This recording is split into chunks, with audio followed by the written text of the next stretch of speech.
Assalamualaikum warahmatullahi wabarakatuh. Apa kabar semuanya? Semoga kalian dalam keadaan sehat dan selalu dalam lindungan Allah Subhanahu wa taala. Oke, untuk memulai materi kita hari ini supaya kita selalu diberikan kelancaran dalam pembelajarannya, diberikan ilmu yang bermanfaat, alangkah baiknya kita membacakan Bismillahirrahmanirrahim. Oke, untuk pembelajaran prakarya aspek pengolahan kelas 8 buat materi sekarang yaitu kita akan membahas tentang penyajian dan pengemasan. Nah, untuk kompetensi dasarnya yaitu memahami rancangan pengolahan, penyajian dan pengemasan bahan pangan sayuran menjadi makanan dan minuman kesehatan yang ada di wilayah setempat. Di KD 4.3-nya itu mengolah, menyaji dan mengemas bahan pangan sayuran menjadi makanan dan minuman kesehatan yang ada di wilayah setempat. Nah, untuk tujuan pembelajarannya setelah mengikuti proses pembelajaran, peserta didik diharapkan dapat menyajikan dan mengemas salah satu hasil olahan pangan setengah jadi dari serelia, kacang-kacangan dan umbi yang ada di wilayah sekitar dan Nusantara menjadi produk pangan jadi siap konsumsi ya. Oke, kita melanjutkan ke materi pokoknya yaitu penyajian dan pengemasan. Nah, dalam menyajikan suatu hidangan atau olahan pangan hendaknya memberikan penampilan yang menarik sehingga dapat menggugah selera bagi yang melihatnya. Beberapa hal yang perlu diperhatikan dalam menyajikan penampilan olahan pangan sebagai berikut. Nah, ini yang perlu diperhatikan dalam penyajian atau pengemasan. Yang pertama yaitu kombinasi warna, bentuk, tekstur dan kekentalan, rasa dan suhu alat saji makanan. Yang kelima hiasan atau granis. Yang keenam yaitu penyajian. Nah, ini yang perlu diperhatikan dalam penyajian atau pengemasan ya. Oke, kita bahas satu persatu yaitu yang pertama kombinasi warna. Nah, dalam tata saji warna merupakan faktor penting yang harus diperhatikan. Padu pada warna yang indah merupakan salah satu faktor yang menjadi nilai jual suatu hidangan. Kombinasi warna yang buruk dapat merusak selera makanan secara keseluruhan. Nah, ini salah satu contohnya. Jadi dalam penataan warna itu harus diperhatikan ya. Oke, itu yang pertama yaitu dalam harus memperhatikan kombinasi warna. Yang kedua yaitu bentuk, tekstur dan kekentalan. Bentuk suatu hidangan dapat diciptakan dari pemotongan bahan makanan. Bahan pangan dapat dipotong dadu, memanjang, diranjang secara kasar atau halus, dibentuk lonjong, bunga atau bintang. Nah, bentuk yang menarik mata saat memandang akan dapat meningkatkan selera makan. Demikian halnya pada tekstur olahan pangan penting untuk diperhatikan. Nah, tekstur olahan pangan dirasakan saat di dalam mulut. Apakah tekstur lunak, kenyal, kasar, kental, atau halus? Adapun yang dimaksud dengan kekentalan adalah dalam satu paket menu hendaknya memperhatikan kombinasi tingkat kekentalan hidangan yang berbeda. Misalnya jangan semua serba berkuah atau serba kering. Jadi di sini bentuk itu dari pemotongan ya, ada yang dibentuk dadu atau dibentuk di kayak bunga atau memanjang kayak gitu. Nah, untuk tekstur itu tekstur olahan pangan dirasakan saat di dalam mulut. Jadi apakah tekstur lunak atau kenyal, keras, kental atau halus itu ya. Sama untuk kekentalan itu perlu diperhatikan. Jadi di satu hidangan itu tidak semua contohnya yang berkuah tapi dimasukkan, ada yang kering, ada yang crispy, ada yang lunak kayak gitu ya. Oke, selanjutnya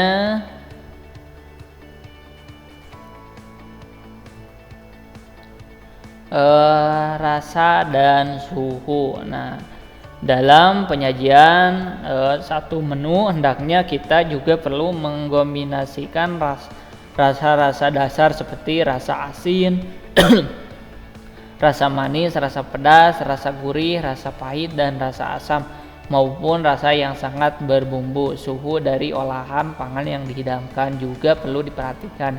Ada olahan pangan yang enak dihidangkan saat panas, ada juga yang cocok dalam kondisi dingin.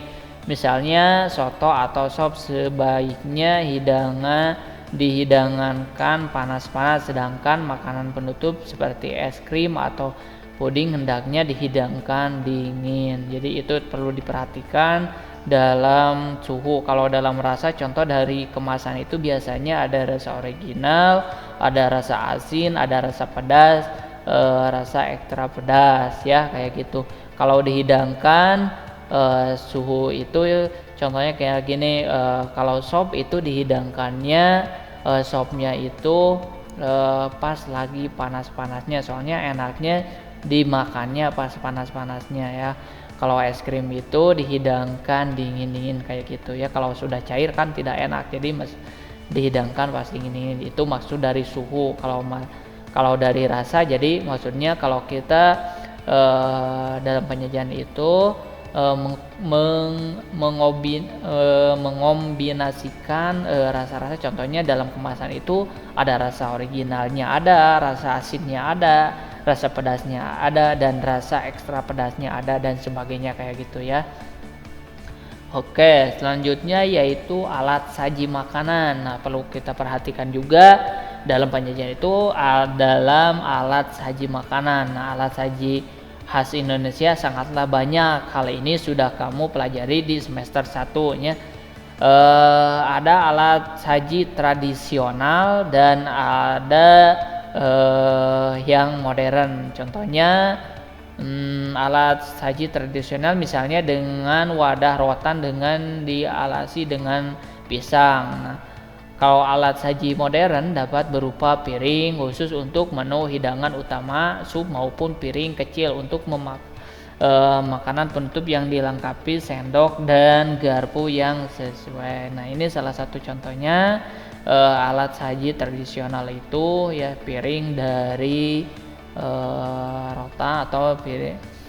Kalau modern, alat saji modern itu piringnya udah banyak kayak gitu. Ini jadi alat saji itu di Indonesia itu ada dua ya, ada alat saji tradisional dan modern. Jadi kalian harus tahu dan harus bisa membedakan mana alat saji tradisional dan mana alat saji modern.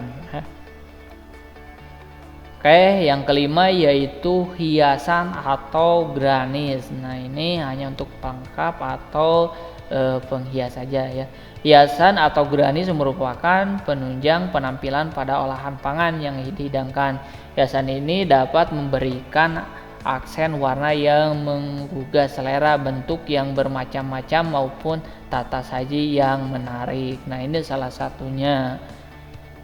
Jadi di hidangan itu di dalam piring atau dalam apa saja ya dibentuk hiasan garnish. Contohnya kayak gini, bisa dari bentuk bisa dari bahan sayuran atau bisa juga dari makanan yang kita akan sajikan dibentuk dengan berbentuk macam hiasan atau garnish ya, kayak gitu. Ini salah satu contohnya.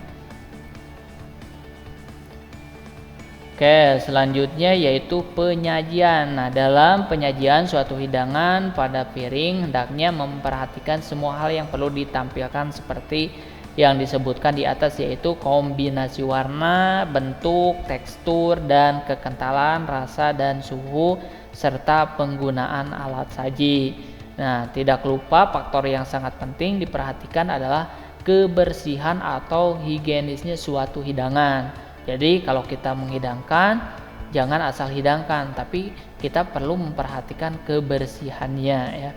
Nah, hidangan yang tidak dibersihkan akan langsung merusak selera makan seseorang. Apalagi kita membuka restoran, kita harus tahu benar-benar tahu cara penyajiannya bagaimana ya.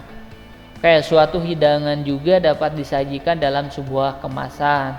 Nah, dalam menyajikan suatu hidangan dengan menggunakan kemasan harus juga memperhatikan penampilan yang telah disebutkan di atas, yaitu dari mulai kombinasi warnanya, bentuknya gimana, tekstur dan kekentalannya gimana, rasa dan suhu serta penggunaan alat sajiannya ya, kayak gitu. Kayak Bapak akan kasih contoh, ini contoh kemasan tradisional dengan menggunakan bahan daun pandan atau kue bentuk kecil. Perhatikan langkah-langkah pembuatannya. Nah, ini Bapak akan kasih contoh pembuatan kemasan tradisional. Yang pertama yaitu siapkan daun pandan dan potong daun pandan berbentuk 4 persegi panjang dengan ukuran sesuai dengan kebutuhan ukuran kue. Siapkan juga 2 lidi ukuran 3 cm untuk menyambungkan alternatif daun digunting sisi kiri dan kanan sebesar 2 cm ya. Ini yang pertama. Yang kedua, lipatkan sisi kiri daun dengan rapi. Yang ketiga, ikat lipatan tadi dengan lidi. Lakukan hal yang sama pada sisi kanan ya. Hasil akhir kemasan daun pandan untuk wadah kue kecil-kecilan. Contohnya ini untuk menaruh kue yang kecil di bisa bolu atau apa, dipotong disimpan di daun pandan ini. Ini contoh kemasan tradisional. Atau contoh kemasan tradisional itu contohnya kita membuat ketupat kayak gitu ya. Oke, untuk materi kita hari ini Bapak cukupan sekian. Kalau ada pertanyaan atau ada yang kurang mengerti boleh WA Bapak ya. Oke, dicukupkan sekian dari Bapak. Semoga ilmunya bermanfaat dan semoga kalian tahu penyajian itu gimana, pengemasan itu gimana ya, penataan pengemasan itu gimana. Oke, sekian dari Bapak. Assalamualaikum warahmatullahi wabarakatuh.